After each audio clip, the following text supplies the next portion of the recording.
Welcome to TWitWoW, the best wrestling podcast made for wrestling fans by wrestling fans on the web today. I'm John. That's my co-word commentary, Ashton, and this is the week in review. Gonna be honest, folks. I say this every couple weeks, but I really don't think this is gonna be as big of an episode because all the build is towards a Saudi show that we're not even going to react to. And this week in the world of wrestling seemed very match heavy because primarily WWE, which is the bulk of what we cover on this show, it's the King and Queen of the Ring tournaments. So, yeah, with that said, I do feel like if you look at it from a straight wrestling standpoint, we got some really solid matches this week. I would personally say that from that standpoint, Raw won the week. I enjoyed the matches we got on Raw for the most part on Monday. I admittedly did not see SmackDown outside of YouTube clips, but seeing the matches they had, I thought, ooh, seemed like a bit of a skippable show. We know Cody's next challenger on the SmackDown side. It's going to be Logan Paul at King and Queen of the Ring in Saudi. It's going to be champion versus champion. So Cody's probably going to be a Grand Slam champion because the U.S. title is also on the line. NXT has Trick Williams' first feud. It's going to be Noam Dar of Metaphor. So Metaphor getting in a main event storyline, also because of Lash and Trick's relationship, which is now becoming on screen. It was off screen before. And yeah, with Raw, Gunther continues to be one of the best fucking things on the show, as is Drew McIntyre. So yeah, interesting week in the world of wrestling. Partner, how'd you feel about mainly the WWE programming we got this week? A little bit let down for the most part, but I feel like this always happens with WWE. With me personally, when it comes to them doing tournaments, I always just enjoy WWE more when they really cook as far as storyline related stuff goes and character stuff. So when they do tournaments and it's just match after match after match after match, they might be good matches and I might get some enjoyment out of them, but it's always going to feel more empty to me relative to when they cook storyline wise. I mean, I completely agree with you. I mean, look, we had as far as matches, we had Jay versus Finn. Not a bad match, but the more interesting thing is the story with Damian Priest apologizing to JD and Finn for losing his cool at Backlash, in the post match because Yeah. they started to beat down on Jay, which let's be real, it's a very interesting reaction from Priest because storyline wise, I mean, Jay was very protected. I think he even had the title one at one point if JD McDonough didn't put Priest's foot on the bottom rope. And so I like that they're keeping Jay Uso hot, and he does beat Finn here. But the only other big storyline though that I can think of as far as again like storyline progression, they did some stuff with Liv and Becky. Liv will be getting her shot at Queen of the Ring as well. Um, I know some people aren't feeling Liv. I'm kind of in a weird place with it. I've always loved Liv, but I don't really know if I like her going more heel.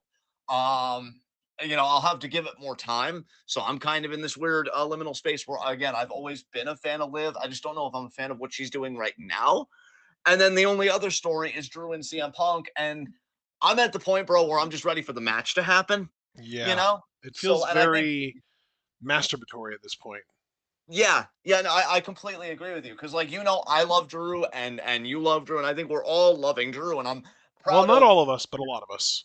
a lot of us love Drew, and out of character, I'm very happy for Drew as a person for securing the goddamn bag and getting fucking paid. I'm just ready to see him work. I hate that he got taken out of this tournament. I really wanted to see him in it because I feel like seeing at least one of them wrestle, even if I don't like CM Punk, seeing one of them compete and not both of them just talk, I feel like that would carry me over a bit better. But now neither one of them is wrestling because I feel like that was going to be Drew's job through most of this feud, and then he got hurt, which he can't help. I'm not blaming him for that. I'm just saying it hurts the story's momentum when I'm just seeing these guys talk around each other and not Yeah. not hitting each other. I'm Yeah. just kind of Yeah. ready for that. I don't know though, man. Just to kind of take a pause here because I'm still kind of finding my bearings because as I shared with you before I went live, I watched Baby Reindeer with the family, and I think my mind's still kind of back there. What do you think about the Liv Morgan Becky Lynch program? You have any thoughts about what Liv's doing right now? Are you feeling Um. it? I mean, I fully expected Liv to just kind of keep doubling down on her heel status, but here's the thing. I don't expect her to win the title already. That's kind of the weird thing. I feel like a lot of people think that she's just going to be back for the title already, and I really don't think. A, I don't think that that's the good thing to do, and B, I don't think that they're going to do that. Like it's both like a want and an expect thing for me. I don't think it's going to happen, and I don't think it's something that should happen because, like, to me, you really want to heat up Liv and get her with that world title right as Rhea's about to come back, and I don't expect it to happen for at least 3 more months. So, like, I would maybe have Liv lose here and have maybe that be like her breaking psychotically, have her maybe like assault Becky after the match, beat the shit out of her, and then maybe even have her go away for a few weeks and maybe even have her not return until like July, maybe Yeah. maybe even do like vignettes telling the story of like the psychotic break that she's going through, and then have her return in such a way where she attacks Becky after a successful retention to set up for a rematch on the following pay-per-view. I gotta still gotta get used to that. And then have her win the title from Becky afterwards to set up for Rhea going after her down the line. Right, right. To me, that's like the optimal way to set it up. Yeah, I can definitely vibe with where you're coming from because they need to let her character, what she's going through right now, they need to let it breathe a little bit Yeah. in my mind before they do anything else. And I'll say too, man, like I think I could vibe with it more if it does get that breathing time. So I'm definitely sympathetic to your viewpoint on the matter. I still, I think what it is for me too is I still hate that Rhea's even out Yeah. because I wish that like she was still healthy. Because no disrespect to Beck, because I really do think Becky's like my second favorite horsewoman, with Bailey, of course, being in first. Right. But like I don't like her with the title. I don't like her having won the title in that battle royal when she just lost at Mania Yeah. pretty handily, I might add. Yeah. So it all kind of hits weird for me. So you're definitely not alone, I think, in your feelings about Right. a lot of this.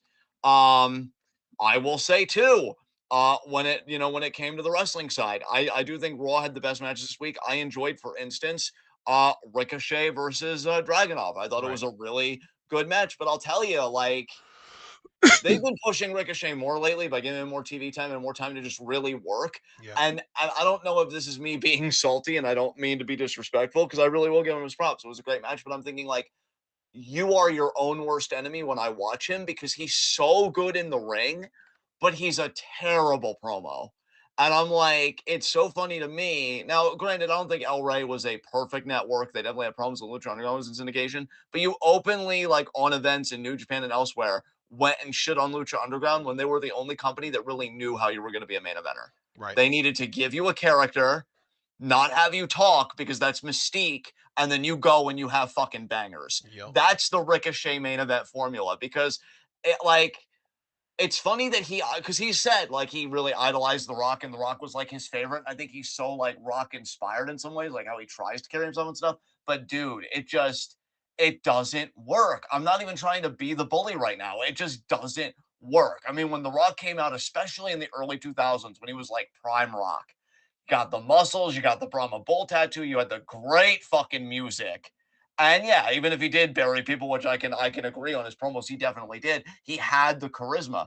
Ricochet's got none of that going on. Like he's got a good look and a good physique, especially for what a real athlete should look like in a wrestling ring today. Not all juiced up, but like the moment he talks, Yeah. I'm like, it's dead in the water. And Sorry, it's a pal. shame. Yeah, exactly. Because when you have matches like this, I could believe him having a match like this with Priest for Right. the world title, but get your fucking mask back, my dude, because then I would really Oh maybe even no. want you to win the title. Like I know this is like, wow, John's such a dick, and I really don't even mean it this way this time, but it's like I'm watching him work, and I'm like, you are such a complete performer, except the one thing that matters most. And because even his selling and stuff, I think is good. And we've been talking about how selling is a lost art. I think he sells. Maybe he could do it a bit longer. Maybe he still recovers a bit fast, like a lot of guys he works with today. But I think he's not the worst seller I've seen by fucking far. And it's like, my God, if only you could actually sound intimidating and not like you're going through a second puberty. Like Jesus Christ, And then with Dragonov, it's kind of a similar thing, except with Dragonov, it's even weirder because I think he tries to have a character and he tries to bring it on the promo front. You know, they even gave him a video package where he's training and he's like, oh, hell is home and stuff like that. And he's trying to show that grit and everything else, be that type of character. Yeah. And like, I get it. But at the same time, like, I don't know. Then he comes out, and especially with the colored contacts and stuff sometimes. Oh my God, Abel, I've missed you so much. It's so great to see you here. Foster, love you so much. Welcome. Super Blue, wonderful to see you, friend. Um, oh yeah, okay, yeah. I don't know if you mean that as a genuine question, Super Blue. Was LA Knight even in the fucking tournament? I didn't see him in the fucking tournament. So I don't even know why you're bringing his name up. I didn't even see him on the brackets. No, I don't think he Um, is at all. Oh, okay. Well then, yeah, Super Blue. I don't even know what you're on about. But yeah, a solid match. But I'm looking at both guys, and I'm like, I'm sure in the Triple H era, one of them can be a main eventer. Probably Dragunov, more likely. Because we know Ricochet's the inaugural Speed Champion. I Right. genuinely wonder how long that show's gonna fucking last. But it goes back to kind of fans like you, bro, where it's like, okay, you had a great match, but when have these guys ever really thrived in any stories? When have they really been able to show characters that I could believe in going further in the card than they are now? Right. So there's not really much to believe in, is my point. And Yeah. it's sad. I don't say that like reveling in it. It's sad because I mean, these guys both have a fucking motor on them. And I had a lot of fun watching this, but then I think, okay, so who does Ricochet have a banger with next? Because first it was the feud with Shinsuke. Then he was doing stuff with Judgment Day to the point where I thought he might even challenge Priest. And now he's just lost to Dragunov. But he's the inaugural Speed Champion. And again, I'd be curious the viewership that's getting on Twitter, how long that's even going to last, et cetera, et cetera. Yeah. Um, Regardless, though, you know who doesn't have a problem with anything that we just talked about? Fucking Sami Zayn. And I also kind of hate that he's going to have this triple threat in Saudi. But you know what? Maybe that's okay because that would mean that the next time he has a one-on-one match with Gable, which I still think is on the table, that'll be on a show you and I can react to. Yes. Um, yeah, I gotta say, man, heel Gable, I'm digging it. I'm digging it because he's still like wrestling. I don't think he's the wrestling machine that people wanted. I wanted him to like break ankles, to be honest with you, especially how he turned heel on Sammy. I wanted him to stop giving a fuck and just break ankles every match. That's not happening. And gonna be honest, I will never get Bronson Reed. I feel like me and Bronson Reed, we are just two ships that are always going to pass each other. I think the most I like this dude was his New Japan run, and Right. even I popped a little bit when he beat Okada, but it is just not doing it for me in the E. Right. So I don't know. Do you just think that Sammy retains here, pinning Bronson, and then we can focus on Gable and Sammy again? Probably, yeah. I mean, I can't imagine Bronson Reed's going to win the IC title, especially not after the story that they told for Sammy to beat Walter or Gunther for the title in the first place. I Yeah. just can't imagine that they would flip flop it this quickly, and especially to someone like Bronson, who's like a good hand, but not somebody that you really want in that kind of spot. Because that's like upper main event status. Like that's not the kind of guy that you. They literally set this match up before Sammy even won the title by having Sammy lose to Bronson, so that they could build Sammy up by having him do the training montage, so that he could then beat Bronson on his way to beating Gunther. The whole point of the story is that Sammy has surpassed Bronson, and this is just Bronson being like, "Hey man, I beat you. I should get a title shot," and he's going to, but he's going to lose. Like, yeah, because even in the match that Gable broke up, are we going to forget that the last thing that happened in that match was Sammy hitting a fucking haluva kick? Yeah. And then I think Gable breaking up the pin attempt that was more than likely going to be a 3 count. Like, Bronson, you're so unserious, bro. Get your 5'4" ass to the back of the fucking line. Wow. So yeah. No, I'm feeling mad disrespectful today. Fuck these people. I picked up on the vibes, believe me. Um, How are we feeling about your girl Io giving Natalia one of the best matches of her career? Because I actually thought that these two kind of cooked too, and I'm gonna give the credit to like 80 to 90% Io here. I thought she looked fantastic. How are you feeling about Damage Control being on Raw? I got to be honest, I barely paid attention to this match. I love EO, but I guess that we have just found out that I will not watch an Italian match if I can help it, no matter what, no matter who she's against. That's crazy because you know that I've really been on my Roxanne shit lately, and to my credit, I did watch her match with Natalia when the NXT Women's title was on the line. So like, wow. That's awesome. Yeah. Yeah, different limits for different folks though, man. I get it. I get it. Cause I'll tell you, if it was like a fucking Cody match, or if they were on AEW, those are my limits. Yeah. Fucking Cody Rhodes or AEW. So I get it for sure. But yeah, Io wins. I gotta say, just talking about Queen of the Ring, I love the idea of Queen Io. Like that, even the Yeah. name. God damn. It does God it damn. does certainly ring a bell. Yeah, It without a fucking doubt. slaps, my dude. That's what it does. But I'm afraid Jade is probably going to win the tournament. That's my early You're pick. afraid of that? I mean, here's the thing. She's good, but like you recently said yourself in the women's tag title match, she needs a lot of work. And She honestly, I does. would prefer if Queen of the Ring already had a lot of polish that they can go in a women's championship picture. Because if you don't think that Liv is going to win right away, and honestly, again, I would like if the heel character just breathed a little bit. I wouldn't mind a Becky and Io feud in between. Like, get on that fucking shit. Give me those fucking bangers. So yeah, I'm personally rooting for Queen Io, which is saying something because we also had Lyra versus Dakota because unfortunately Asuka's out. Really wanted to see that match. No. I know, but you know what? If anybody's Sad. deserved it, honestly, she deserves a vacation for the right reasons. This is a vacation for the wrong reasons. Yeah. Get well soon, Kana. We fucking love you, you goddamn legend. But yeah, Lyra worked with Dakota. Again, fun match, but again, this is a very wrestling heavy week in the world of wrestling. Lyra wins. And then only other big thing to talk about, Gunther Sheamus, baby. These two always fucking cook. I watched this match in full on their YouTube page. I do love that WWE is uploading like full matches, mainly full main event segments from Raw and SmackDown. I think even NXT sometimes. So that's a really cool way to like get people into your product that may not be watching like very consistently. So yeah, I really, really love this match. Sheamus has got it's so weird that Sheamus is one of those performers that like his best stuff came in his third act. Because I never cared for him when he was like the young upstart that they pushed so heavily, Yeah. had him beat Cena in that upset in that tables match all those years ago. Yeah. Then remember when he had all that braided aesthetic going on in his beard and everything else, and he fucking cashed in on Roman. Wasn't really Yep. feeling that either. I They mean, yeah, dude, nobody was feeling that. Nobody liked that. Everyone I hated don't even that. I don't even know if Sheamus like I that. don't either. Um, yeah, like, goddamn, he's gotten so good. He has just gotten so good, and he should really be proud of himself, man, because that just goes to show that like you really can get better with age sometimes if you put in the work. And I feel like he's already like when I looked at him in this match with going through it because I know it's like. Drew's whole line about burger after burger after burger. He already looks like he slimmed down. I mean, that Celtic workout, Dude, that's I some real shit. know. It literally took him a month to go from looking like he's kind of swollen, like maybe he like got stung by a bunch of bees and he swelled up a little bit, to basically just himself again. Like he just looks like he Yeah. did in like 2019 again. He literally doesn't look any different. It's crazy how literally I bet you he fasted his ass off for that month and worked out like crazy. Like it had to be a month of just pure mental fortitude, but he looks incredible already. And now comes the portion of the show, which has become one of my personal favorites, where I get down on my knees and I service Gunther for however long until my cheeks start to. Because this fucking dude, again, God, I love this fucking dude. Yeah, like, what else is there to say? Look at the man. He's the most, like, honestly, in a world full of bodybuilders and stuff like that, Gunther might be the most legit looking pro wrestler in the game right now.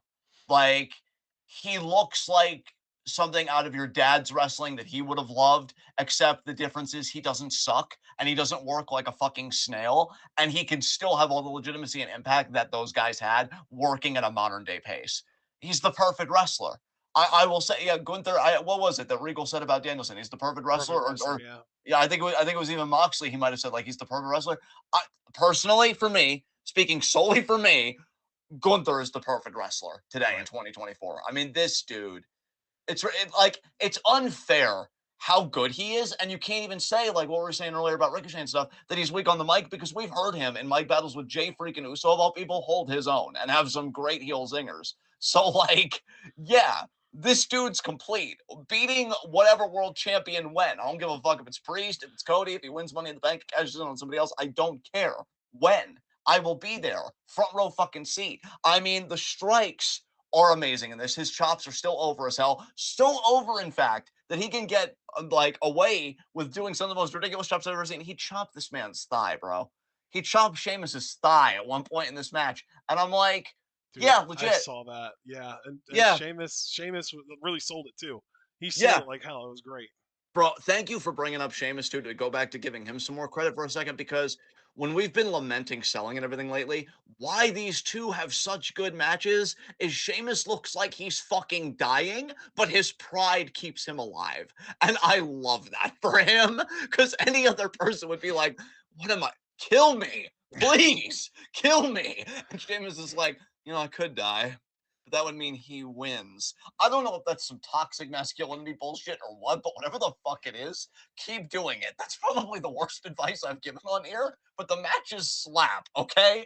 It's working. I love this. I love these two together. I honestly hope in Sheamus's career, because obviously I think it's got a lot less time than Gunther's at this point in time. I hope he gets to work with Gunther at least two more times, if not three. Cause like I never thought I'd have a pair that I'd be this enthused about again, but like they've never disappointed me.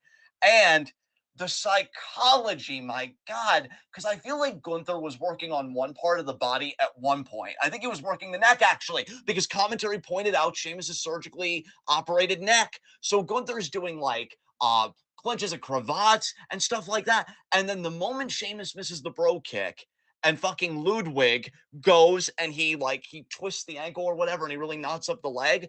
Gunther switches his strategy in the second half of the fucking match to the leg, and he wins with a fucking crap. Your faves could never.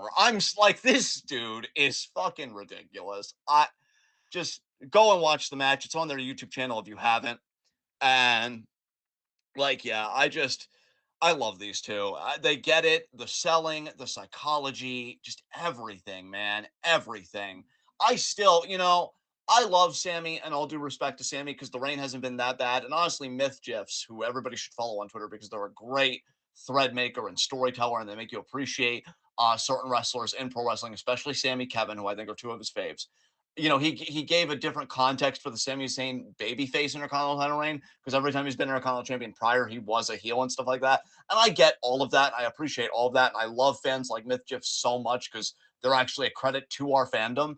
It still should have been Sheamus, because I'm looking at this dude and I'm like, man, it should have been Sheamus or Gable. Like, goddamn.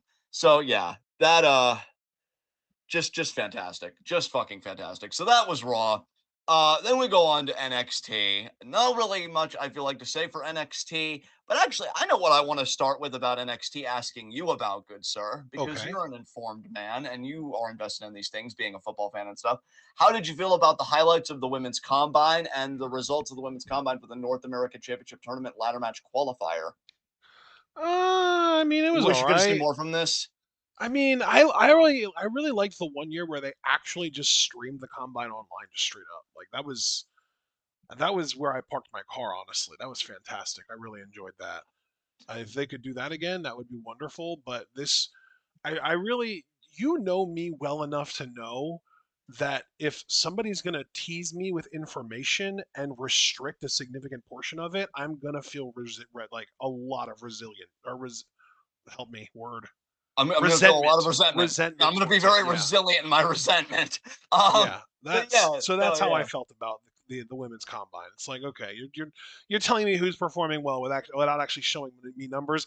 At this point, I'm gonna just assume that literally everything is fabricated for the sake of kayfabe. I'm so glad you went there, because I was gonna go there and I was gonna say, do you think they did this almost like pre-tape looking stuff and stuff like that to just get who they wanted in there? Yeah, And like, I agree with you, man, because at this point, I would have just preferred you did the qualifier straight away. Like, I feel like at that point, when you're not going to show us the whole thing and show us who to be afraid of, like in this context, you're taking a scenic route that's unnecessary. Like, it just feels when you could just skip straight to the qualifiers. You know what I mean? So yeah, I get what you're saying 100%.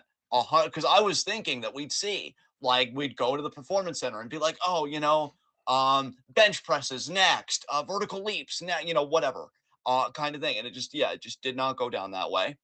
But yeah, we got our qualifiers. I could go on Twitter and pull up a list, but it's too fucking long. I think we'll just talk about qualifiers next week when they start to happen. So I'll hand it back to you though, because I feel like you've always been a bigger fan of this guy than I've been. But I feel like now that he's like back, I'll probably become a big fan of his. How did Wesley look to you in his first match back against Josh Briggs? dude, I'm so glad that we get to talk about this because let me just tell you right now, Wesley in his first match back already, in my opinion. Now, again, I'm not trying to hate on anyone. I am literally only making this comparison because this is another guy who fairly recently ish came off of a major injury, who was a very athletic, bouncy dude before his injury. And I've been saying a lot recently that he looks like he's lost a step. Wesley has not lost a step.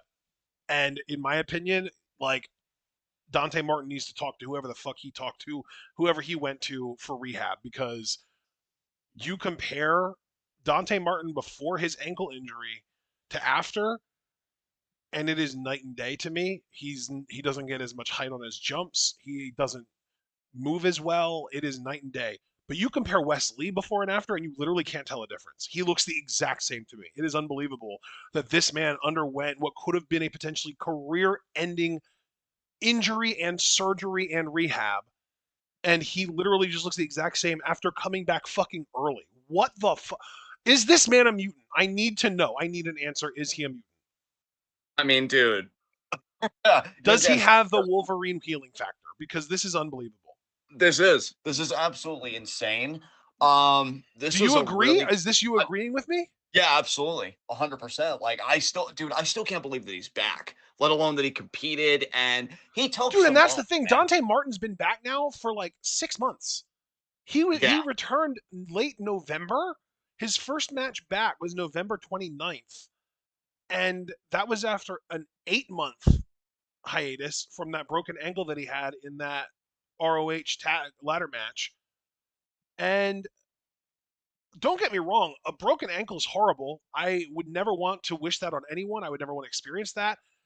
And honestly, it's wonderful that Dante was able to come back at all. I'm stoked for the guy. I'm glad that he gets to continue to make a living doing what he wants to do and what he dreamed about doing, I'm sure, for most of his life. At the end of the day, though, the dude clearly does not look in the ring the way that he did when he was actually healthy. I don't know if he rushed his rehab or if his ankle didn't heal back properly or if it is purely a mental thing and he just does not trust his ankle anymore. But he very clearly does not look the same. And I don't yeah, mean like he's gained weight or anything. He still looks the same physically. Like if he's just standing there, he looks the same. But when he's in the ring, he does not move the same. He doesn't jump as high. He doesn't run as fast, etc., etc., etc. Wesley missed like 5 months, and yeah. he's back already for what was supposed to be like a year-long injury, and he looks exactly the same as he did before. It's unbelievable. Like that almost tells me honestly that it could be a systemic problem. It could be that AEW doctors are just fucking dog shit compared to WWE's medical system. They could be. I mean, that's entirely fucking possible, dude. Honestly, Wes looked so good here that I think you even said last week, Wes, I don't even know if he should regain the North American Championship. Maybe he should just lose it and go up to the main roster. Because I know you kind of intimated something again last week where it's like, I don't even know how long they'll want him to stay up in NXT. And I agree. I mean, he looks really fucking good here. And I don't know, given that Trick Williams is NXT champion, it's not feasible that Wes Lee would be the next champion unless he turned It's heel. And not I really infeasible? beg pardon. Are you saying it's not infeasible? No, I'm saying it's not feasible. I'm saying it's So you think not it's feasible. impossible? Yeah, exactly. Like, yeah, I just don't see it as probable, if that's a better Oh, word, okay. that Wes will be because he's a I was baby just face. confused because I feel like it's entirely possible and I'm hoping it doesn't happen. Well, I don't think it because dude, he is such a baby face. I think the only way they'd cross paths is if they would make Wes a heel. Like if they wanted to give him a viable shot too. I know they could do those babyface versus babyface matches and have it be a really good match or whatever, but I just don't see it, man. I just think this is Trick's time. And when Trick loses it, it's gonna be to some like insufferable heel, almost like a Grayson Waller type heel, or just a really like malevolent heel. Right. And Wes, he got such a great reaction. Like Foster said earlier in the chat, he got emotional during Wes's entrance. Like, dude, they built this entrance up because they give him a video package to start talking about his reign as North American champion and like the wear and tear on his body. Even Shawn Michaels telling him like you got nothing to prove. Then he's in the back with some of his peers, coworkers and stuff, hyping him the fuck up. He comes out, gets a great reaction. He works the match, crowds into it.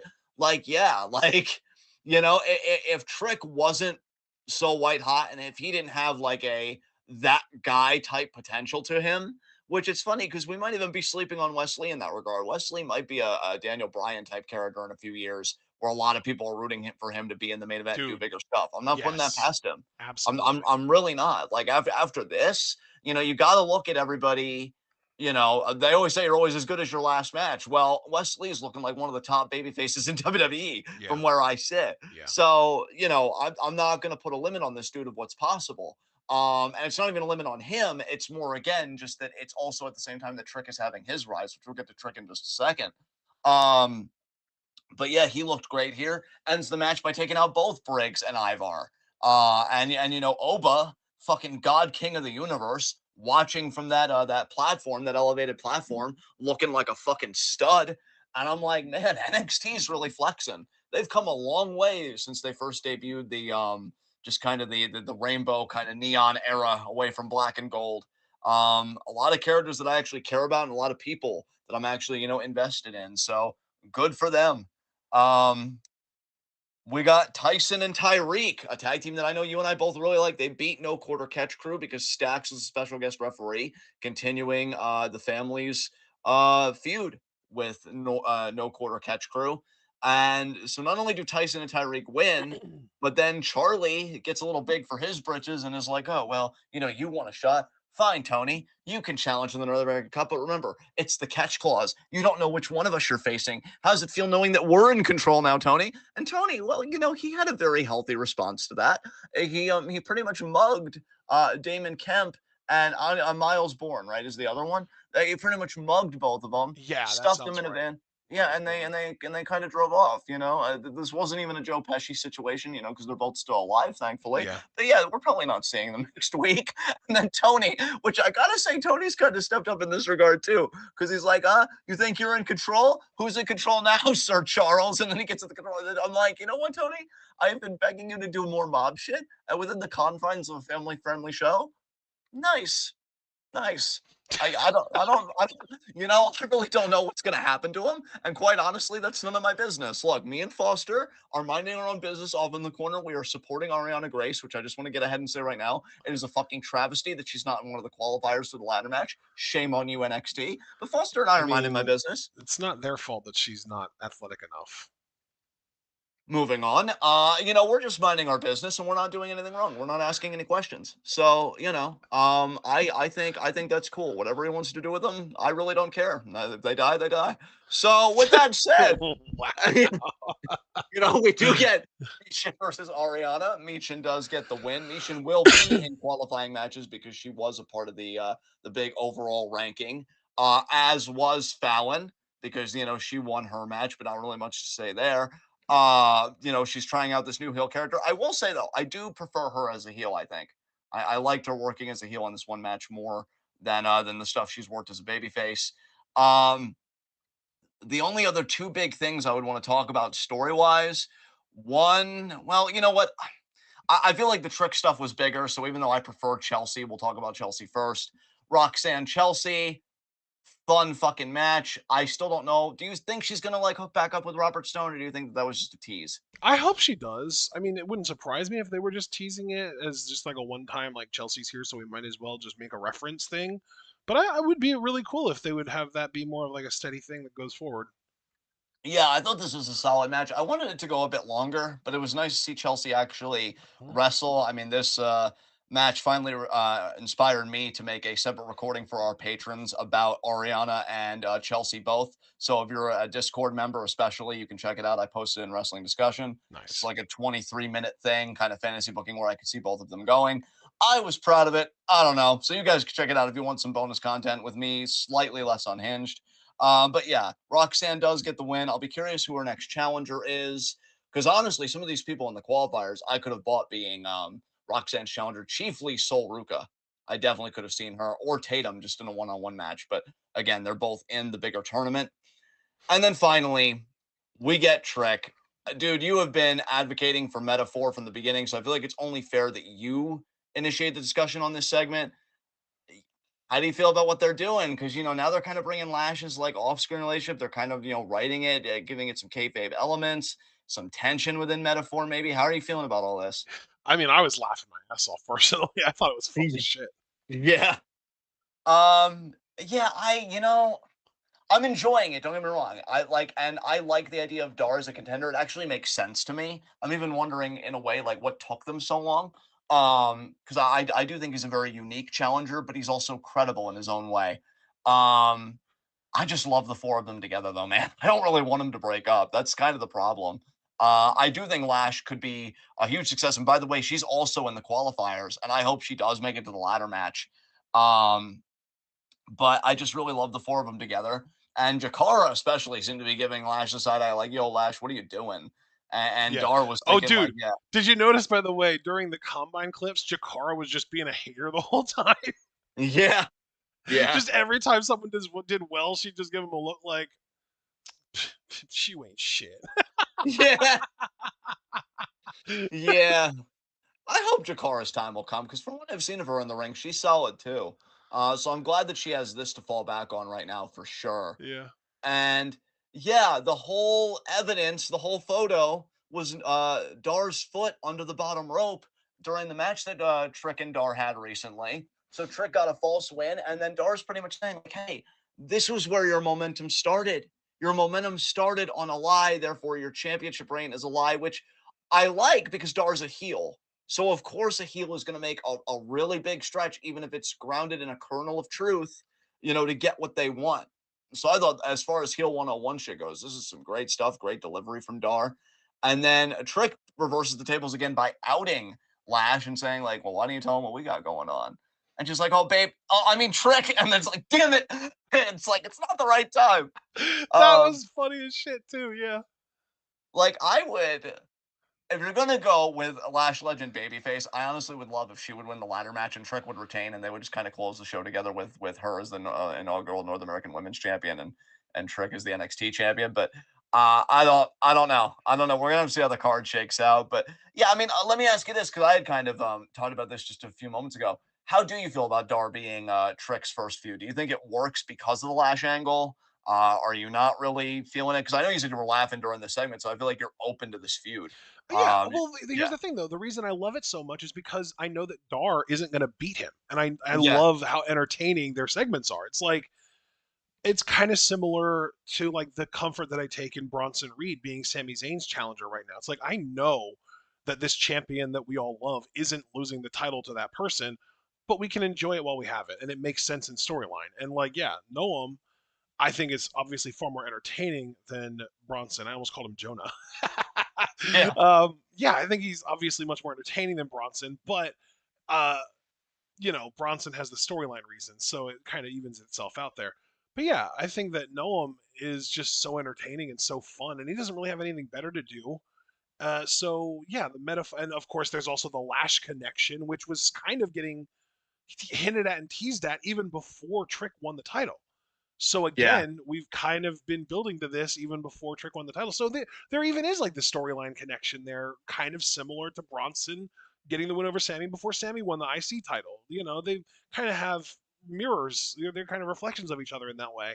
So yeah, I love when we get really good champions that we all love, and then they get feuds with people that we can take comfort in them most likely not dropping the title to. That's yeah, always going to put a smile on my face, especially if at the bare minimum we can get some entertaining segments and or an entertaining match or two out of that feud.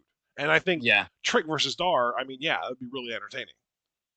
All right, I think that more or less wraps up NXT. And again, with SmackDown, because SmackDown was pretty middling this week, and most of it was dominated by King of the Ring, and we already know again that Logan is going to be challenging Cody, and I'm just like, that's just it. We don't need to unpack that segment because you already know what this show, guys. It's not a recap show. We only talk about things that are, either interesting or so bad they're almost interesting in how bad they are, as far as like some AEW segments go. So as far as what to talk about from SmackDown, the only two things that really come to my mind. One is that Carmelo qualified, but again, it's King of the Ring. Like, it's just a match. There's not really a bigger story here.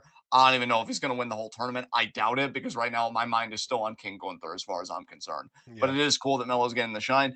Really, the only thing that I care to talk about, and if you have anything, please, as far as SmackDown goes, but it is Paul Heyman and fucking yeah, Solo, and this whole thing. So Paul's backstage, and he tells Solo, can I please can I please talk to you for a second? And Solo sends, Tama Tonga and Tonga Loa, we have to remember is in the company. He sends them away and they talk. And honestly, just because I've seen Paul Heyman since like 2001, 2002, so I know as far as his character goes, like all the scummy bullshit stuff he's done, to see him feel this unsafe, there's something perversely gratifying in it all. I'm not going to lie to you. Because he is just afraid to tell this dude the incorrect time. And Solo, I got to give him credit, man. Because I remember him in NXT where I felt like he couldn't talk for shit or he was very awkward. He's not a Shakespeare by any means, right? But he's got this menacing quality to him when he talks, and he's still very quiet in a way, but not like in a bad way. And he says like, oh, like pulling him out of the draft, the tribal chief out of the draft, pretty much calling Paul Heyman out that he lied about having spoken to Roman Reigns. But then Solo flips the script and says, well, I've talked to Roman Reigns. And he said it's okay for me to be the tribal chief, which means you're my wise man. And then he grills Paul. He's like, "You're trying to take food off my table? Trying to make sure I can't feed my kids?" And Paul's like, "No, no, no, no, Solo, no." Oh god. And like, wow, honestly, seeing Heyman eat a spike is gonna be just delicious if that happens. I I was mean, gonna say, do you really think they would? yes, yes, I do, I do. But will they? That's another question. No. Um, Foster, I will. It's been decided. You're worth a billion of me. Whatever damage the bloodline does to my body, you're worth it. But yeah, just seeing Heyman get that throat thumbed, yeah, I'm here for it. I'm, Get I'm that absolutely, throat thumbed. I'm, I'm, I'm here for it. He is a piece of shit, and I won't forgive him for not knowing how handcuffs work, and in kayfabe paying off the referee in that last man standing match with Kevin Owens. So when he gets his throat thumbed and he's fucking wheezing for his goddamn life, I'm gonna be the one that when he's reaching for that oxygen, I kick it away from him at the last second with a smile on my face. Fuck you, inferior Paul, you piece of shit. So yeah, I am personally here for Solo's bloodline. Long may he reign. I'm Love glad you, you are, Roman, because though. I am not, man. I'm not feeling it. You're okay. So okay. Let's get serious. What aren't you feeling about this story? Because I feel like they're putting all the right pieces together. So I'm curious what your like kind of misgivings are with it. Let me put it this way. I buy Solo as a main eventer, Yeah, absolutely, but I do not buy him as a leader at all. interesting. So you liked him better when he was kind of the heavy, being booked as a threat that way. Well, and the thing is, I can buy him even being like, if they would have booked him to like rebel against Roman to Roman's face, if he would have been like, if Roman would have been like, Solo, take him out, and Solo would have been like, nah, I'm not gonna do that, and he would have stood up to Roman to his face, I would have been behind that. But this bullshit, this fucking garbage ass like espionage, like I don't like. Why? I don't like it. I don't like it at all.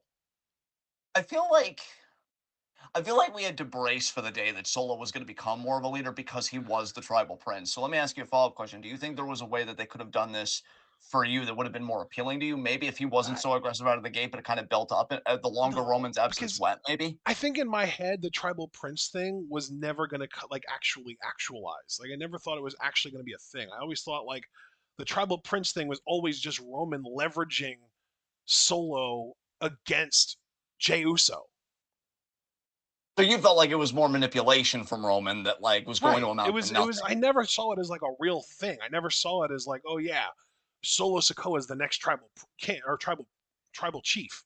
I always just saw it as Solo is just Roman's most like trusted guy that he's just going to go to take care of his dirty work, and eventually Solo's going to get sick of his shit and turn on him.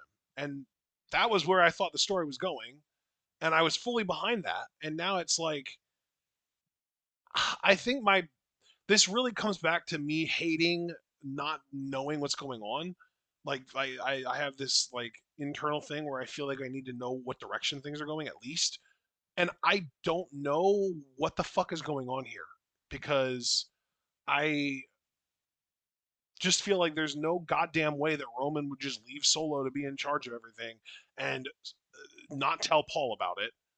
Which also kind of means that I don't know if Solo is going into business for himself and lying to Paul about having talked to Roman, or if Roman is letting Solo do this stuff and just assumes that Paul knows, like, yeah, obviously he's the tribal prince. Of course he gets to do this stuff while I'm away. and Paul is just freaking out for no fucking reason. Is Paul Heyman overacting here? Like, I don't know what's going on, and it drives me fucking crazy. Step back. Because for me, the way I look at it, I happen to agree with Javaris in chat. He said he feels like Solo's lying. I got that impression from the jump. I think he's lying. Honestly, Well, I but wouldn't be then surprised. then I have another whole problem with it though. Of like, if Solo's lying, then that automatically means that Roman's coming back as a babyface, and I hate that too. But didn't we all feel like that was coming? No, I mean, I they've been. don't want Roman as a babyface. I don't want Roman as a babyface. I don't want Jimmy as a babyface. I don't want Jay to forgive either one of them. I don't want any of that shit. None of it is something that I would be happy with. Okay, so I gotta step in here with my own thoughts because I do agree with you about Jay and Jimmy. I've been very vocal that I think from a storyline perspective, Jay should not forgive Jimmy. That's just my opinion. I feel like Jimmy would have to do a lot of work, and I don't even know how you would write it believably that Jimmy would forgive Jay, not only after everything he has materially screwed him out of, but just like the source of that betrayal being that they're brothers and everything else in that relationship. Like redemption is earned, and WWE has had a big problem in my mind with writing redemption effectively. Even with Bailey recently, writing redemption is a weakness for WWE. And maybe I'd even like to make a separate recording on that. You know, those vocal I do for our Discord, because the more I think about it, like redemption is a very strong motif for me when it Yeah, works. But it's just something that WWE really sucks at. Um, that literally I think is why I would be so upset about it, because you can't just have Roman Reigns come back with a new bigger bad guy in place and all of a sudden Roman is a good guy now. yeah. That's not acceptable to me. Yeah. You know what? And that I could be sympathetic to. That like now that you've kind of put your critiques that way, because before it just sounded like an outright rejection. So I'm like, I don't know about all that because the crowd Yeah, is I think that chanting for what Roman really and comes stuff. down to is like I know how I feel. I just can't explain why until we kind of unwrap it. Yeah, and that's what I'm trying to do is like Right. unwrap it with you Yeah. because this is why we're here. And yeah, I can definitely see why you feel that way. Like I think the crowd wants Roman as a babyface. Hell, I think I'm even ready for Roman to be a babyface. But I understand that in this new age of WWE, where you're really like kind of boasting about your writing and your cinematography, like oh, we're not just WWE, we're fucking Hollywood pro wrestling because what we do is cinema. Well, then Yeah. show me the cinema. Like I'm not even saying that in a Don't bad way, but yeah, like show like me the cinema. You know? you keep saying we're not McDonald's, we're a steak dinner, but like okay, if you want to serve me a steak dinner, don't half-ass the steak dinner either. Like, give me a real ass fucking sirloin. Don't serve me the fucking garbage ass like fucking. Don't I, I'm trying to come up with more ways to make parallels to the steak dinner, but like I'm failing. So generally, the idea You're is saying though, filet mignon, but don't give me a TV dinner that you put in the yeah, microwave for like yeah, 3 minutes, you yeah. know? Don't Like give me a fucking Salisbury steak dinner, please. yeah, and here's the thing, I don't think they've done that yet for me personally, because I look at Solo as a hot-headed young monster that is, like, assuming way too much responsibility too quickly, and, like, obviously, Roman is gonna, like where it really comes down to for me, and they haven't had Jay forgive Jimmy, he's still doing his own thing on Raw, they haven't Yeah. even crossed paths, we haven't even seen Jimmy, so nothing egregious in my mind And has the thing is, happened we don't yet. even know when Jimmy's gonna come back because he got thumbed a lot. He did. It was Didn't Solo thumb him like 5 times? no, I think he thumbed him like at most twice, but remember he also did the hip check with the hair around, with the chair around the throat. That's right. And Yeah, that would fuck you up bad for God, I sure. have to tell you, it couldn't have happened to a better person. But I you know what? am, Okay, but then yeah, okay. So to really I think it's also partially my own fault. Um because I think another major contributor to me just not liking this storyline is my own impatience. yeah, Because like I've been wanting Jacob Fatu since it was literally announced that he had literally WrestleMania Sunday.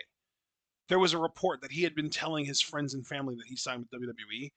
And every single fucking week since then, there's been a post in our fucking Discord of some other rando reporting that he was going to debut this week. And then the week would come and go and it wouldn't happen. And there would be a report, oh, yeah, plans change. Fuck you, plans change. Don't fucking report it if it's not going to goddamn happen. I've been waiting for Jacob Fatu to show up in WWE for over a month at this point. yeah, yeah. I'm so impatient with this shit right now. I just want something to happen. And Solo doing the same shit every week ain't cutting it. And to be fair to the storyline as well, I don't even really mean to intentionally play devil's advocate, but I think we're having a fruitful conversation here. Tonga Loa did just debut at Backlash. That is something Yeah. happening. Him putting together his And, own and the bloodline thing behind is, Roman's back. because of the constant reports of it being Jacob Fatu, Tongaloa debuted, and I already don't give a fuck because it's not Jacob Fatu, and that's who I'm waiting for. Right, right. I do appreciate you being honest about where you come into the equation with all this, because Yeah, like I can yeah, fully admit that like 80% of my problem is literally just me. yeah, It's yeah, literally just me being impatient and wanting the shit to fucking happen, and they just keep pushing it back and dragging it out and adding new elements that nobody asked for that might be cool, but nobody like asked for it. yeah, yeah. Because yeah, where I stand right now is I'm enjoying it. Like I enjoyed that backstage segment with Solo and Heyman a lot, especially the end where he said, "I love you, wise man," and he hugged him because that's exactly what he did to Jimmy before the betrayal. Right. And I'm just thinking like, Heyman, you got to count your days because if Solo's putting together a new bloodline, I'd love to know who Solo would have in mind for a new wise man. Well, When what if it was fucking Haku, bro? What if he dude, brought fucking yeah. Haku I to mean, be that his would be wise man? cool. Like, That would be really yeah. cool. But like again, though, my problem is I don't want them to try and make Paul Heyman sympathetic. Paul Heyman's a piece of shit. Always has been. Always will be. I will never feel bad for him. But they're gonna try and make me, and I hate them for that. Yeah, I now this is where I will cede some ground to you. Like, because I'm nowhere near like as impatient as you are, and I think I'm coming with like a different temperament on this whole thing. The Paul Heyman issue though is one where I will cede some ground because let's remember if you and I think we both are because we've both said adamantly we don't want Jay to forgive anybody. Jay told Roman, we could be good if you just got rid of Paul Heyman because all this shit started when you brought him into the fold and like nobody listened to Jay, and then Jay got out. So like, yeah, if you make Heyman sympathetic when he was the guy that Jay blamed for all of the tension in his family, that's kind of fucked to me because right now the person I support the most in this whole thing is Jey Uso. I want him to get his bag. I want him to get his first world title or just any title, on his own. Fuck my family. I got a new family in Sammy Uso and whatever. Which, by the way, I still want Sammy and Jay to win tag titles together at some point. I'm starting to think that'll never happen. So that's a personal disappointment for me. But Jay is the guy that I am most invested in. Um, and I think here you have a story where I'm liking where a lot of the pieces are going right now. But my big thing is again the redemption question because historically they have not done these Mhm. stories well. They didn't do it properly with Kevin Owens. Sami Zayn kind of, I guess, maybe when he was a heel, but like we even kind of talked about when he hit Roman with the chair, that Roman was kind of right to be paranoid because Sammy hit him with the fucking chair. Bailey, I mean, that build to EO Bailey, even though the match was good, I would even say really good. The build was shit. I'm sorry. Like, Yeah. I didn't hear Bailey apologize. I didn't see her make right. The only person that had her back was Naomi, who wasn't even here for most of Bailey being on her bullshit. Yep. So yeah, like redemption stories have just been a weak spot for them, and I don't know why. And this is the redemption story if you were going to do one. Like this is one you cannot fuck up because Roman. We look. We gotta own what we've said too here, right on this podcast. Both our fans and us. We would say almost at times as a joke, like that Roman is an abusive piece of shit. Because I remember the fucked up shit that he did. So like he can't just come back and get the pops and everything else. He's got to be able to look at Jay and at the very least say I'm sorry, which I don't think it should be that simple, but WWE will probably make it that simple. And yeah, Paul Heyman being sympathetic, they did that for like 2 seconds with the Brock Roman feud, if you remember. And how did that end? With Heyman betraying Brock anyway and going with Roman. So that taught me never sympathize with Paul Heyman because he'll use that to fuck you in the end. Um, so yeah, you just got to be very careful here. Yeah. You just got to be very careful here. And before we move on, Javaris explicitly just said in chat, "Okay, well, I have to ask, what exactly do you want out of this story?" And I can tell you exactly what I want out of the story because I already just know in my mind what I want to happen. I want for when Roman to come back, for him to be pissed at Solo and for Solo to temporarily fall back in line. I want for Roman to be like, "Solo, this was out of line. You pissed me off. I didn't give you permission to do any of this shit. I had my wise man who ranks above you in the bloodline here for a reason. He was calling the shots, and you went out of your way to disobey him. And you took things into your own hands, and you wreaked havoc where it was not to be wreaked. And therefore, in order to punish you, I am not going to kick you out of the bloodline because I still see a future for you in the bloodline. And I'm not even going to kick your two new additions to the bloodline out because humans are resources. Bodies are resources. They are still family and they are still welcome in the bloodline. But I am relegating you. You are no longer the tribal prince. You will now be a member of the bloodline, but you are no longer my right hand man. And let me introduce who it is. That's when we get Jacob Fatu. Solo gets pissed, Solo gets jealous, but he stands there and he just kind of eats it for a little bit. But it eats at him. And eventually, after a few months of him eating Roman shit, then we get the turn. Then we can build up towards the fucking bloodline civil war that we've been talking about. We can get Roman and Jacob, and maybe somebody else comes along. Maybe it's Hikuleo. I doubt that, but we never know. And they can feud. Maybe it even is Sami Zayn. I don't fucking know. And they can feud with Solo and the fucking Tongan guys. Like, that to me is a far better outcome than anything involving Jey Uso. And hell, Jimmy comes back. There you go. Roman, Jacob, and Jimmy versus Solo and the Tongan Bros. That is the fucking bloodline civil war that I would be happy to watch and I would be able to get behind. But I don't see any baby faces in that situation at all. I see one heel who pissed off another heel and now they all hate each other. That's the type of civil war that I would be down to see. I don't want to root necessarily for either one. We would end up rooting for Roman, but not because he's a good guy, just because he's the evil we're familiar with. Yeah, he's the Yeah. evil we're from. It's better the what is it? The better you're the evil you're familiar with, and the evil you're not. That kind of thing. That's Better the what we devil you know than the devil you don't. exactly. That's why we would be rooting for Roman, not because we are actually cheering for him and we like him and he's a good guy. I don't want Roman to come back and just get cheered and just everyone loves him now and he is like gonna start like getting on a fucking high horse and talking about how what Solo did was wrong and how he's not trying to be that guy anymore. I don't want that. I want a true redemption. We're gonna get a true redemption story for Roman.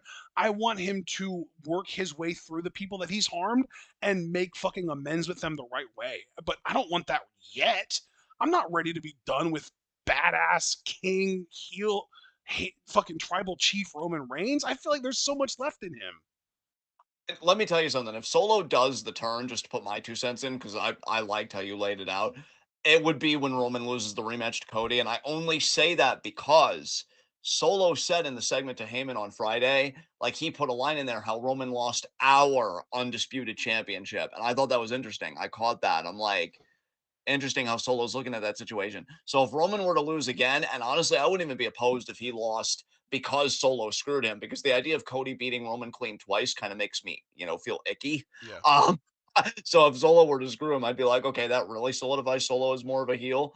That's Maybe when I see it Jimmy's happen. return could even be the breaking point. Maybe Jimmy could be the breaking point that makes Solo rebel against Roman because there could be like they could even do like a tribal court where Jimmy is on trial and they could have it be where Roman is willing to forgive him and accept him back into the bloodline and Solo just sees that as unacceptable because he just sees Jimmy as a liability and that's when then Solo would like stand up to Roman and be like no fuck that, not literally say fuck that, but like in a sense say like no fuck that, this dude's a loser, he couldn't even beat Jay at WrestleMania, he sucks, we can't bring him back, I kicked him out, it was the right decision, it's the right decision, the only reason you're willing to forgive him is because you want to punish me, stop taking the shit out on me, stop making it about your own ego. Like they would get into it and then that would be like the official they would get physical, they would actually have a confrontation then, and that would be when the like split would become official where Solo and his Tongan boys would go one way and Roman and Jimmy and Jacob would go another way, and boom,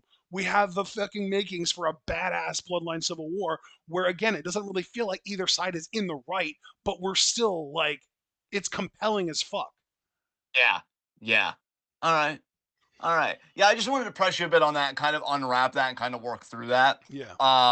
Because yeah, I felt like this was really the only worthwhile thing for me to talk about on the show at length. Because again, this was very match heavy. Yeah. Um, so that's SmackDown. So I guess I'll ask you real quick. Mentally, I always like skip these anymore just because I want to go to our next segment. But was there anything reporting from AEW this week?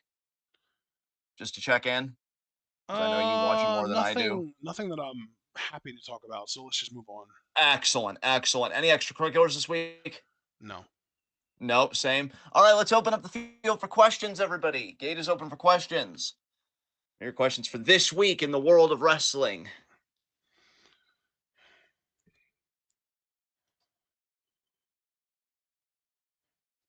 might be able to get out of here pretty. I'm really liking our pacing here. We're just coming up on an hour here. I figured it would be one because again, this is a very match heavy week, y'all. And honestly, I think there's more going on in the world of Joshi and shit right now than anything else. Um, God, I'm still seeing Marigold clips. I saw that one of them doing like fucking squats last night on the beach. I'm like, damn. No questions so far. Oh, well, I might just close the gate early. All right, You want to guys. do a Uh, countdown? wait, there we go. On Raw, Braun Breaker was angry about being out of the King of the Ring. What do you think is next for him? Um, that was very fucking interesting, Caster. That he said, "Why wasn't I the King of the Ring?" And then Adam was like, "Oh, let's go to my office and talk about it."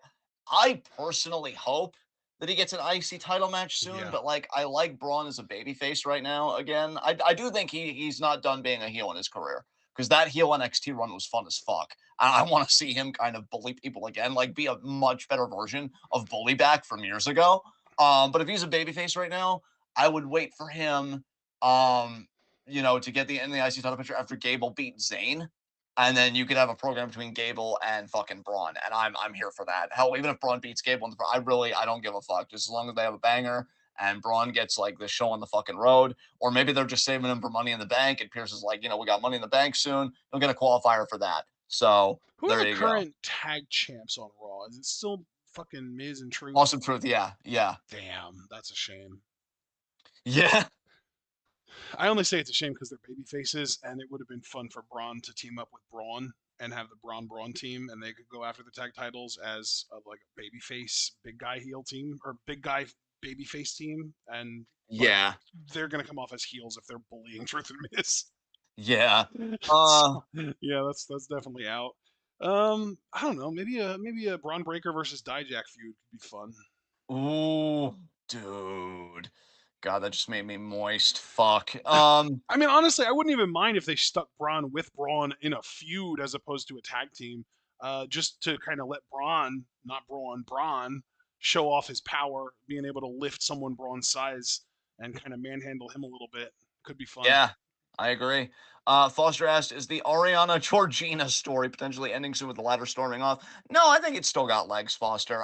You know what though? I will say about that story, for as much as I love both women, especially Ariana, obviously, I need it to go somewhere now. Like, I need either Georgina to be receptive to a lesson, or for Ariana to just give up on her and like either snap on her or something. Like, I need something to develop, but we'll see. But I don't think it's over yet. Do you have any thoughts about that, Ashton, or should I just keep moving on with questions? I don't expect for that story to end in a way that like Gigi is in control of how it ends. Like I don't think that Gigi is going to be the one to end that at all. Yeah. Um, Super Blue asks, "How do you feel about Swerve getting betrayed?" It's just lazy by the number shit. Dude, I get, yeah, that was one of the things I was trying to avoid talking about, but since we got asked about it, that was like legitimately one of the worst things that I've ever seen happen in AEW, I think. Like I it, I guess it's like them doubling down on Swerve being a babyface, like they don't want a babyface to have a faction of dudes around him to insulate him kind of, yeah, but like you have your first ever black champion, and one of the first major things you have happen in his title reign is he gets beat down by his own gang. yeah. New Day just looking and just shaking their heads because like pro wrestling just never fucking learned. And especially because, like, if you're the Mogul Embassy, how ignorant do you have to be to not realize that Swerve is literally the only reason you're on TV at all, ever? Yeah, Because, like, if it wasn't for Swerve, Brian Cage and the Gates of Agony might not even have jobs anymore at this point. But because they're a part of his faction and he is the hottest act going, he keeps them relevant. Like it's funny because it's kind of like a ripple of his. I forget the name of the faction that he had in NXT that was so fucking good with him, and then nothing without hit him. row, hit row. Hit Row, yeah, exactly. It's kind of like a ripple of Hit Row. Like Swerve's Hit Row was the hottest act in pro wrestling at one point, and then he got fired, and then they were literally a laughing stock on SmackDown, and then they got fired too, or at least Yeah, most of them. yeah, yeah. And also, Um, just because we didn't mention this, but I know I mentioned it to you, Swerve said something to Christian that was a Kendrick Lamar Drake reference, and it was amazing. He basically said he said something to Christian, and I don't remember what, but then he followed it up with, and that's not the first time that a dude from the West Coast has said that to a fake dad from Toronto. Damn. I just loved that, dude. That stuck with me. That was incredible. Yeah, that beef has been transcendent. Oh yeah, that Um, was fantastic. let's see. Caster Sales, do you think there's any chance of Jacob being in this Bo Dallas group? No fucking shot. I'm not even really gonna entertain that for more than 2 seconds. No shot. That's a It's either really Solo's bloodline or interesting nothing. question, Caster. Wow. Yeah. Wow. Super Blue. Why didn't WWE add King and Queen matches to Backlash so we didn't get cheated out of matches? They just didn't. What much more to Huh? say than that? Well, because they're doing matches on live events rather than so that we're not going to see them. Like they're doing Ray and Kingston on a live event, and they're doing Meech and Tiffany Stratton on a live event. And it's like, well, Tiffany already beat Meechin in her debut, so I don't need to see Meechin lose again to her. And Ray Kofi, I'm guessing Ray's winning, maybe. I don't fucking know, but yeah, it's just they didn't do it. They just didn't do it. Why Any would other they add questions? matches to Backlash though? That's an odd take. Yeah, I don't know. I Backlash guess was it's yeah. before the King and Queen of the Ring matches started happening. Yeah, I guess I was just thinking, why didn't they move the tournament back just a little bit earlier so that we wouldn't have missed any matches and they wouldn't have had to relegate any to live events? But I'm just Uh, saying, like, it doesn't really matter. yeah. Um, so yeah. Any other questions? I think that's all of them. Yeah. All right, I think I'm gonna close the gate here. This has been a nice, well-rounded episode. So we're gonna do high spots and low shots. God, so much to choose from. I'm gonna say low shot, honestly, Lash. She got her spot blown up, and I don't know, like I think Trick will be there for her, but right now her friends that she's been riding with from the jump may not be there for her right now because they're all kind of giving her the side eye. It was a rough week for Lash. She couldn't help but kind of stand Trick a little bit, and then her friends took notice, and it's like, what the hell? So she's caught between two people. Well, I like Mariah May at the moment, except fucking, I just hope Mariah makes the right choice, and I feel like Lash, I'm more confident that Lash will at this point in time than Mariah will. I still feel like my heart's gonna get broken there. But yeah, so Lash Legend's my low shot, and I think honorary low shot will be no quarter catch crew because you had to open your fucking mouth and find out. So yeah, who's your low shot, bud? I think my low shot's gonna be Paul Heyman because I mean, Perfection. yeah, he had a moment this week where he had the thing happen to him that also happened to Jimmy Uso right before he got obliterated by Solo. So rooting for you, Paul, but not really. It's coming, and so am I. Oh God, So, so squishy. yes. So, high spot for me. Let's talk about that. Um, Honestly, Gunther. I think he had the match of the week this week, and he won it. He beat Sheamus, he advanced, and yeah, King Gunther. I mean, God, if that doesn't sound sexy to your ear canal, I don't know what to say to you, honestly. I don't think I'd say anything. I think I would just shake my head and get as far away from you as possible. Just one man's opinion. But yeah, so who's your high spot? This is a really tough one for me, honestly. God, I love the Gunther pick. That's a really solid one. His match with Sheamus is really good. Um, I guess I could just follow your lead and pick Orton because his match with Styles was really good and Orton won it. Yeah, that fucking RKO out of nowhere. Allen does the most, and it amounts to nothing. Well, and it's also setting up a parallel because I think that literally Orton versus Gunther might very well end up being the finals of the King of the Ring tournament this year. Oh, and then Gunther beating Orton because Orton doesn't need the King of the Ring at his fucking age. God, Gunther keeps getting all the rubs, and I love it, dude. He is so winning a world title in Germany. He has to. I feel it. Yeah. I fucking feel it, It's gonna be bro. priests though, surprisingly. Yeah, sorry, priest. We just gotta find a way to make it work. I mean, fuck. If Gunther powerbombs JD McDonough enough, that'll turn him babyface, and then we won't have a problem. So there you go.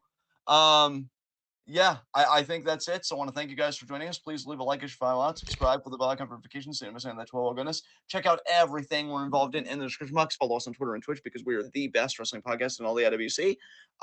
And we will see you again, I just believe, on Thursday for Stardom recap. Yeah, so we'll see That what would be Stardom shows are. correct.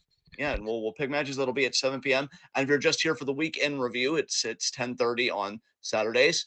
And so, yeah, we will see you then. Until then, enjoy the rest of your weekend. Be good to yourselves and each other. Tune in and peace out.